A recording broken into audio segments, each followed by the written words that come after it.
Le petit ventre de Nathalie n'arrêtait pas de gargouiller. Elle a eu faim toute l'après-midi, mais c'était le soir maintenant, et sa mère n'était pas encore à la maison. Ces riches devraient arrêter de faire travailler ma mère autant. J'aurais souhaité ne jamais avoir déménagé en France. Maman n'avait pas à travailler aussi dur là-bas qu'ici. En marchant dehors, elle a entendu de la musique forte émanant de loin, du plus grand manoir du voisinage. Son ventre lui a dicté d'y aller. Elle a découvert qu'il y avait une énorme fête organisée dans le jardin. Nathalie a commencé à baver quand elle a vu le grand buffet. Elle a essayé d'entrer en douce, mais un groupe de femmes l'a bloquée. « Où penses-tu aller comme ça, gamine ? » « J'ai faim. Puis-je avoir un peu de viande, s'il vous plaît ? Un verre de jus aussi. Regardez ses vêtements et ses mains sales. Dégoûtant. Tu n'es pas la bienvenue ici, gamine. Va-t'en. » Leur méchanceté a vraiment énervé Nathalie. Alors qu'elle se tournait pour partir, elle a remarqué un jeune garçon de son âge, caché dans les buissons et ayant l'air furieux. Il fixait une servante qui se faisait réprimander par la propriétaire du manoir, Madame Harrison. « Comment peux-tu servir ces fruits dans une stupide corbeille ? Nous avons un superbe plateau pour ça. Une erreur de plus et tu seras renvoyé. » Monsieur Harrison essayait de calmer sa femme, alors que leur fille Harper, qui avait le même âge que Nathalie, empirait les choses. « Je n'ai plus envie de manger ces fruits, maman. Cette femme a gâché ma soirée. » Nathalie s'est sentie très mal pour la servante humiliée. Elle a rejoint le garçon dans les buissons. « Je déteste ces gens. Moi aussi. Ils sont en train de crier sur ma mère. Ils ne méritent pas toute cette bonne nourriture. Je dois leur apprendre une leçon. » Attends, tu vas faire quelque chose de mal? Maman dit qu'il ne faut jamais faire de mauvaises choses. Mais il l'a juste ignoré. Il a sorti un sac de fumier déposé à côté. Puis il a commencé à escalader un arbre qui surplombait le jardin. La branche s'est cassée et il est tombé, atterrissant directement sur la table de nourriture, tout en mettant du caca de vache partout. Tout le monde a crié et Madame Harrison semblait être prête à exploser. Elle a appelé la sécurité et Nathalie pensait qu'il fallait faire quelque chose pour sauver son nouvel ami. Elle a couru vers la première étable. Elle est montée sur un petit cheval et elle a couru vers le jardin, ruinant complètement la fête. Petit voyou! Nathalie a attrapé la main du garçon et ils ont disparu. Je n'arrive pas à croire que tu as fait ça. Tu es trop cool. Le ventre de Nathalie a soudainement gargouillé. Il a ri et il a sorti une pomme de sa poche. Pour toi. J'en veux 2 parce que je t'ai sauvé les fesses. Je t'en donnerai une bientôt, je te le promets. Comment tu t'appelles? Nathalie. Et toi? Caleb. Ravi de te rencontrer, Nathalie. On peut être amis? Ok. Et depuis, Caleb et Nathalie sont devenus meilleurs amis.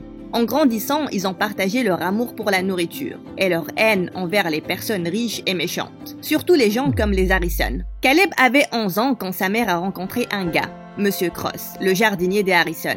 Sa mère a dit que depuis, Monsieur Cross a pris soin d'eux. « Salut Caleb, ta mère m'a dit que tu aimais les pommes et la lecture. » Peu de temps après, Monsieur Cross et la mère de Caleb se sont mariés. Il est devenu un héros aux yeux de Caleb.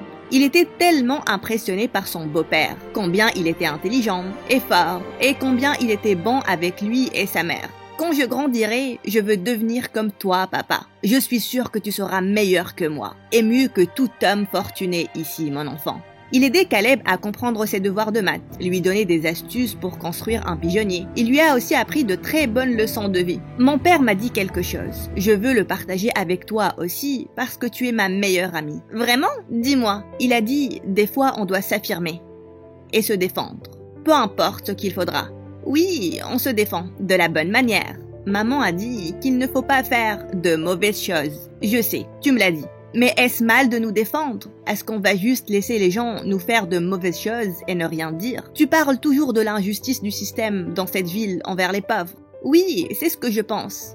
Si quelqu'un te fait du mal, je lui ferai du mal aussi. Nathalie était surprise par la fermeté des propos de Caleb. Soudain, elle a perdu son équilibre et elle est tombée. Caleb a ri et l'a aidée à se relever. Là, je ne sais pas si je dois blesser la clôture ou le sol. Puis Caleb a frappé la clôture et le sol du pied. Nathalie trouvait ça rigolo. Elle aimait le fait que Caleb soit son protecteur et elle se sentait très chanceuse d'avoir un meilleur ami comme lui. Au fil des années, elle l'a aimé encore plus, mais elle avait trop peur pour se l'avouer, trop peur de ruiner leur amitié. Un jour au lycée, elle a décidé de lui cuisiner son plat préféré et de le surprendre au déjeuner. Mais son cœur a explosé de jalousie quand elle l'a vu rire avec des filles à la cantine. Elle partait quand Caleb l'a appelée et s'est avancée vers elle. « C'est pour moi ?» Avant qu'elle ne puisse répondre, les filles ont bondi et elles ont fixé Nathalie. « Pourquoi tu es amie avec cette débile Caleb ?» Même question. Les beaux gosses comme toi devraient traîner avec de belles filles, comme nous. Soudain, Caleb a mis son bras sur l'épaule de Nathalie. Ma petite amie n'est pas débile. Elle est la fille la plus intelligente, la plus cool et la plus belle fille que je connaisse. Donc, s'il vous plaît, arrêtez de dire ça d'elle. Petite amie? Les filles humiliées sont parties et Nathalie s'est tournée vers lui. Pourquoi tu leur as dit ces bêtises? Ces filles vont me détester pour toujours. Tu es énervée? Oui. Je suis énervée parce que tu as menti. On ne sort pas ensemble, on est juste amis. Bien. Je suis désolée. Mais si je voulais être plus que ça? Qu'est-ce que tu veux dire? Je peux te tenir la main? Non. Je t'aime, Nathalie. Je t'aime depuis qu'on est gamin. Tu m'aimes aussi? Le regard sincère de Caleb l'a fait fendre. Oui, je pense que je ressens la même chose. Caleb a commencé à se pencher plus près, et quand leurs lèvres se sont enfin touchées, elle était sur un nuage. Après ça, les meilleurs amis sont devenus des amoureux, et Nathalie était vraiment heureuse d'être la copine de Caleb. Mais avec le temps, les choses ont commencé à devenir compliquées. Sa mère est tombée gravement malade, et les revenus de son beau-père ne couvraient pas les frais de ses médicaments. Caleb a alors dû travailler encore plus à la ferme. Il n'avait presque plus de temps à passer avec Nathalie. Entre-temps, ce soir-là, chez les Harrison, la famille dînait comme d'habitude. Monsieur Harrison parlait du progrès de leur entreprise, pendant que Madame Harrison poussait son fils à sortir avec quelqu'un. Je ne comprends pas cette précipitation. Je suis trop jeune. J'aurai le temps plus tard. Tu as le temps maintenant. Non, maman. Je préfère me concentrer sur mes études. L'amour n'est rien qu'une distraction stupide. Travailler autant et ne pas s'amuser rend les gens vraiment mornes, mon chéri. Tu te souviens de Sheila? Je pense que c'est une jolie fille. Maman, je ne l'aime pas. Elle est bizarrement obsédée par moi. Duke, elle s'intéresse à toi. Ah, laisse-le maintenant. Ne le pousse pas autant. Il trouvera éventuellement quelqu'un. Mais Sheila ne sera peut-être pas là quand il décidera d'être prêt, et je pense qu'elle sera vraiment bien pour lui. C'est une jeune femme intelligente. Ils sont parfaits, l'un pour l'autre. Ça ne m'intéresse pas du tout de perdre mon temps avec les filles. Oh, mon frère, et les garçons alors? Tu veux partager quelque chose? Ferme-la, Harper.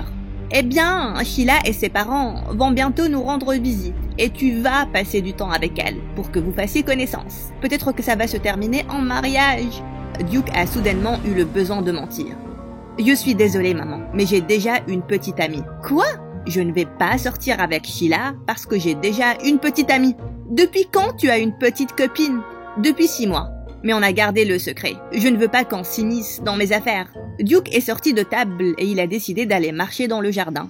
Soudain, il a entendu quelqu'un s'avancer derrière lui. Il s'est tourné pour voir que c'était Monsieur Cross. Oh, navré, maître Duke. Je ne voulais pas déranger votre marche. Vous semblez être un peu contrarié. Je ne le suis pas. Ce n'est rien. C'est juste que mes parents peuvent être un peu trop. Vous avez des enfants, Monsieur Cross? Un fils de votre âge. Je vous le présenterai peut-être un jour. Duke était très préoccupé. Il a donc juste souri au jardinier et il est parti. Ce week-end-là, la mère de Nathalie a attrapé une grippe. Elle est allée en ville avec Caleb pour acheter des médicaments. Alors qu'ils étaient dans la pharmacie, son beau-père l'a appelé.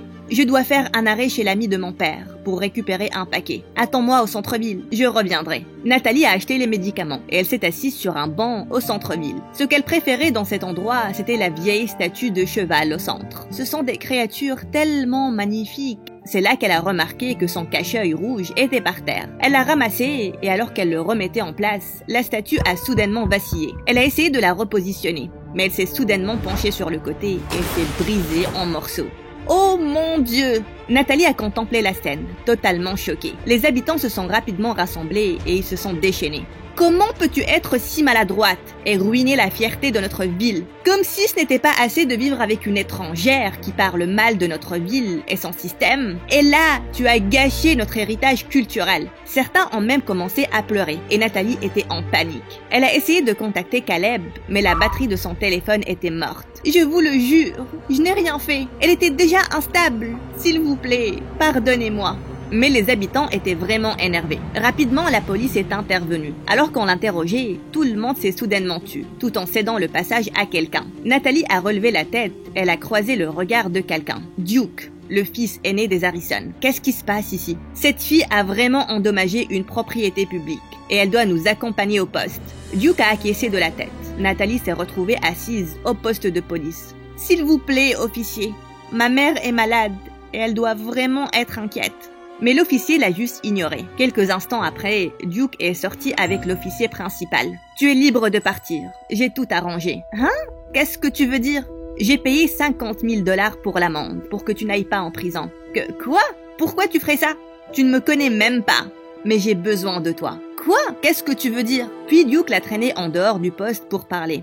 Écoute, j'ai besoin que tu travailles pour moi en prétendant être ma copine, durant 1 mois. Peux-tu répéter ce que tu as dit? Je ne suis pas sûre d'avoir bien entendu. Je pense que si. Tu n'as pas l'air d'avoir des problèmes auditifs. C'est comme ça que tu blagues? Parce que c'est naze. Même des hyènes ne rigoleraient pas de ça. J'ai l'air d'un clown pour toi? Comment peux-tu m'offrir un boulot ridicule alors que tu ne sais même pas si j'ai un copain ou pas? Je n'en ai rien à faire que tu sois célibataire ou pas. Je ne suis pas intéressée. J'ai juste besoin que tu fasses semblant d'être ma copine et de convaincre tout le monde qu'on est amoureux. Surtout ma famille. Mais pourquoi tu aurais besoin d'une fausse copine de toute façon? Tu peux en avoir une vraie. Choisis n'importe quelle fille. Vous, les riches, vous avez l'habitude d'avoir tout ce que vous voulez. Je t'ai demandé d'être ma fausse copine, pas de me faire un entretien. En privé, on sera pratiquement des étrangers qui ont des vies séparées. Je peux préparer un contrat demain. Qui te dit que je vais accepter ton offre? Je ne veux pas de ce boulot bizarre. Je trouverai une autre manière de te rembourser. Il n'y a aucune autre manière. Accepte mon offre ou redonne-moi immédiatement mon argent. Ce sera exactement la même somme que j'ai dépensée. Nathalie voulait lui crier dessus pour lui avoir fait du chantage, mais elle savait qu'elle ne pouvait pas le rembourser. Laisse-moi y penser. Je n'ai pas beaucoup de temps. Je te donne 1 jour. Voyons-nous dans ce café demain. Même heure. Avant que Nathalie ne puisse dire quelque chose, il s'est tourné et il est parti. Quand elle est rentrée, elle a trouvé les messages de Caleb, disant qu'il allait passer la nuit chez l'ami de son beau-père. Nathalie avait vraiment besoin de lui parler, mais elle redoutait aussi sa réaction. Elle ne voulait pas non plus en parler à sa mère pour ne pas la stresser. Donc plus tard la même nuit, elle est allée à son endroit préféré de la ferme pour y penser, toute seule. Soudain, Caleb est apparu à côté d'elle. « Hé, qu'est-ce que tu fais ici? Attends, Nat, tu pleures? Dis-moi ce qu'il y a. » Elle n'avait d'autre choix que de tout lui raconter. « Tu es sérieuse? Tu n'aurais pas dû le laisser t'aider. Il s'en est occupé tout seul, et je ne pourrai jamais rembourser ces 50 000 $. Mais parmi toutes les filles, pourquoi il te veut toi? Je pensais qu'Harper était maléfique. Je ne m'attendais pas à ce que son frère soit pire.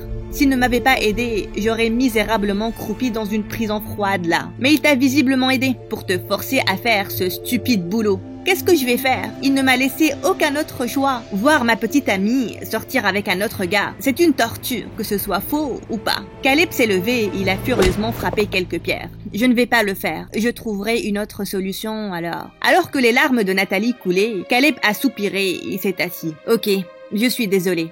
Ne pleure pas s'il te plaît. Parlons-en. Tu feras semblant et ça ne durera qu'1 mois, n'est-ce pas?